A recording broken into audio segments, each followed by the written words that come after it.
Hello guys, good morning. Lahat po nang nakabili sa akin ng unit, it's either Wi-Fi Bendo or Wi-Fi Bendo kit na mini PC. Ganito lang po kasimple kung paano i-set up yung mga LAN cable. Dito kayo magbabase sa Rowigi or sa Huawei. For this case, Huawei yung ginamit natin. May label siya dito na ISP. Ito yung LAN 1. So, this LAN port, lagyan nyo ng LAN cable, tong orange. Papunta yan sa modem nyo. Sa modem LAN 1 is either Starlink, Globe, PLDT or Converge. Kahit alin po doon, dito nyo pitutusok yung LAN cable. Then meron tayong dalawang port dito for AP and this one is AP. Itong LAN cable na to ay itutusok nyo dito sa ating bendo board. Dito po yan.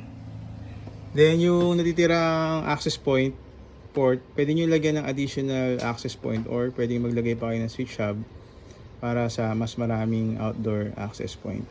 And then this one, itong label na O5 or RPI which is LAN 4, yan ay yung papunta sa ating mini PC dito. Yan. So ganun lang po kasimple guys kung paano i-set up yung ating mini PC Wi-Fi bento. Thank you.